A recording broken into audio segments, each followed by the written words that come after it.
नमस्कार, भारत लाइव देख रहे हैं आप। बिहार में बढ़ते राजनीतिक टकराव के बीच अब वीआईपी ने अपना खेल बदला है, अपनी जो रणनीतियां हैं उसमें बदलाव की है और कहीं ना कहीं भाजपा पर उल्टा अटैक कर दिया है। आपको बता दें, चुनाव को लेकर चर्चाएं हैं। ऐसे में बिहार में और उत्तर प्रदेश दोनों जगहों पे चुनाव है। खासकर उत्तर प्रदेश चुनाव को लेकर वीआईपी लगातार अपना चुनावी रथ आगे बढ़ा रहा है। ऐसे में अब बिहार से जो खबरें लगातार निकलकर सामने आ रही हैं, एक तरफ जदयू और भाजपा के बीच के टकराव, वहीं महागठबंधन में सीट शेयरिंग का फॉर्मूला तय नहीं हो पाना, यानी बिहार में अभी लगातार राजनीतिक सरगर्मियां बढ़ी हुई है। ऐसे में अब वीआईपी के द्वारा जो बातें कही गई हैं और कहीं ना कहीं भाजपा के लिए काफी मुश्किलें खड़ी कर सकती है। एक तरफ जहां मुकेश सहनी उत्तर प्रदेश चुनाव को लेकर अपना ताल ठोक रहे हैं, उन्होंने साफ कहा है कि वीआईपी के बढ़ते कदम को देखते हुए कई लोगों को परेशानी हो रही है। और क्या कुछ कह रहे हैं वीआईपी प्रवक्ता देवज्योति, हम आपको विस्तार से बताते हैं। वीआईपी पार्टी के राष्ट्रीय प्रवक्ता देवज्योति ने कहा है कि हमारी पार्टी का क्षेत्र और कद दोनों बढ़ रहा है, इसलिए गठबंधन में शामिल कुछ लोगों को तकलीफ हो रही है। होने भी लाजमी है, क्योंकि अनुकंपा पर सांसद बने लोगों की अब कहीं पूछ नहीं है। निषाद समाज के लोग तो इनको अपने समाज का हिस्सा ही नहीं मानते हैं और वीआईपी पार्टी पहले भी स्पष्ट कर चुका है कि अजय निषाद जी से बातों को हम नोटिस नहीं लेते हैं।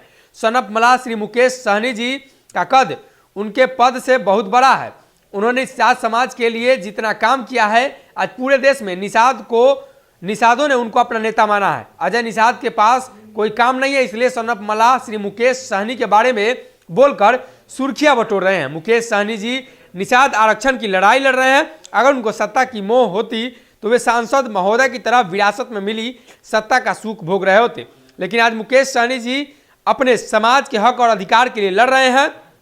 साथ ही साथ अनुकंपा पर सांसद बने और अपने दम पर लड़कर मंत्रिमंडल में शामिल होने में बड़ा फर्क है।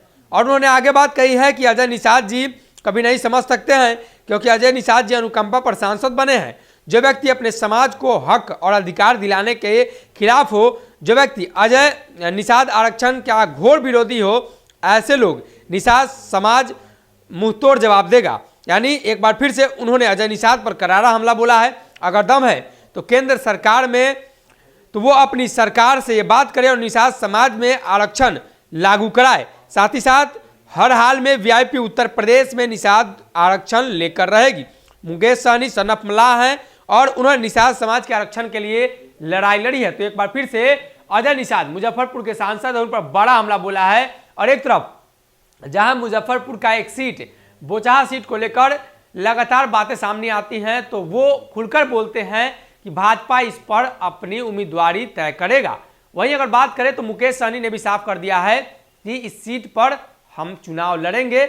और साथ ही साथ उन्होंने इस बात का भी ऐलान कर दिया है कि वीआईपी का कद बढ़ रहा है, क्षेत्र बढ़ रहा है, इसीलिए बाकी लोगों को परेशानी हो रही है। और अब आने वाले दिनों में उत्तर प्रदेश चुनाव को लेकर जब बिगुल फूका जा चुका है, तो ऐसे में जदयू वीआईपी तमाम दल अलग अलग चुनाव लड़ रहे हैं। परिणाम क्या होगा ये आने वाले दिनों में पता चल पाएगा।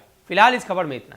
अगर ये वीडियो पसंद आई और वह बिहार के राजनीति और बिहारियत से सरोकार रखेनी तो सब्सक्राइब बटन दबा के चैनल के सब्सक्राइब कर ली। ओजे एगो घंटी बा, ओकरा बटन दबा देला से कुल सटीक और मारक खबर रुआ मुफ्त में मिल जाई। अगर रुआ पत्रकारिता के हमनी के नया प्रयोग में सहयोग कर चाहतानी तो ज्वाइन बटन दबा दी। पेटीएम नंबर नोट कर ली 9386816700। धन्यवाद।